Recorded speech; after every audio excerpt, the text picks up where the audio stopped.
নমস্কার বন্ধুরা, শুভ সকাল। তোমরা সব কেমন আছো? অনেকদিন পর ব্লগে ফিরে আসছি। এখন বাজে 9:05। আজকে একটা আমি আয়ুর্বেদিক তেল বানাচ্ছি। দেখো, সেই তেলটা বানিয়ে মাথায় মাখবো, টিপস চুলের জন্য। ঠিক আছে, দেখতে থাকো। দেখো বন্ধুরা, আমি নিয়েছি, দেখো, জবা পাতা, কারি পাতা, জবা ফুল, পেঁয়াজ, আর নিয়েছি নিম পাতা, অ্যালোভেরা, মেথি, কালো জিরে, লবঙ্গ, নারকেল তেল।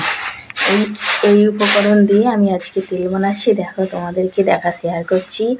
যদি ভালো লাগে একটা লাইক করো, কমেন্ট করো। এই যে কানাই অ্যালোভেরা নিয়ে মাখছে।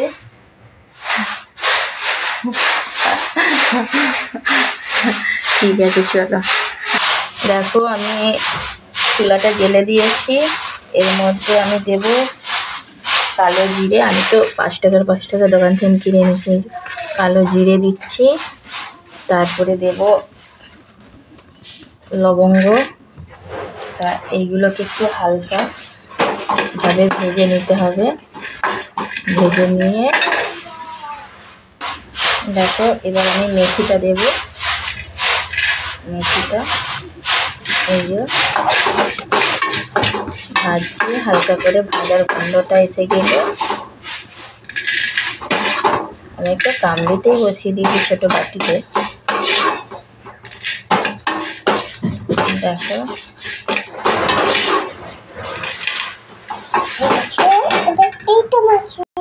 দেখো, এই যে নারকেল তেলটা দিচ্ছি আমি। 100 গ্রাম নারকেল তেল দিচ্ছি। তোমরা চাইলে বেশি করেও দিতে পারো। নারকেল তেলটা দিয়ে দিলাম। দিয়ে দেখো, এরপরে আমি দেব জবা ফুল।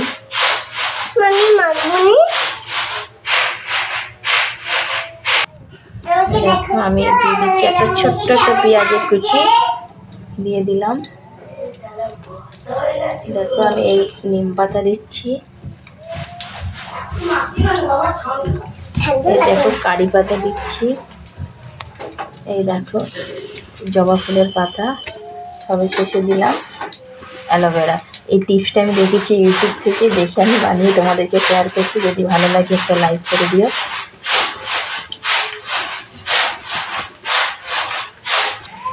এই দেখো, এই যে এইভাবে একটু দিয়ে নিলাম। নিয়ে যখন একটু হালকা কালার এসে যাবে তখন আমি নামিয়ে নেব।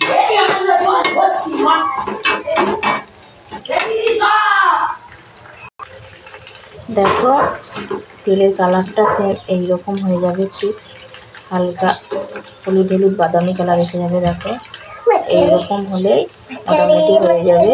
আর গ্যাসে একটু আস্তে, মানে পুরো একদম লোতে দিয়ে এই তেলটাকে একটু ফুটাতে হবে, এই পাতাগুলো আরে দিয়ে। ঠিক আছে, চলো, আমার রেডি হয়ে গেছে। তোমাদেরকে দেখাচ্ছি। তেলটাকে ছেঁকে নিই। ছেঁকে এই পাতাগুলো যে থাকবে ফেলবো না। এগুলোকে আমি মিক্সিটা নেই, শিলেতে একটু করে মাথাতে মাখবো। মেখে তারপরে শ্যাম্পু দিয়ে ধুয়ে নেবো 1 ঘন্টা পরে। ঠিক আছে, চলো।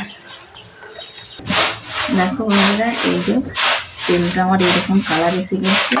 আর এই যে একে আমি ছিলে বেটে মাথায় মাখবো, মেখে শ্যাম্পু করে ধুয়ে নেবো। টাটা। যদি ভালো লাগে একটা লাইক দিই। নমস্কার।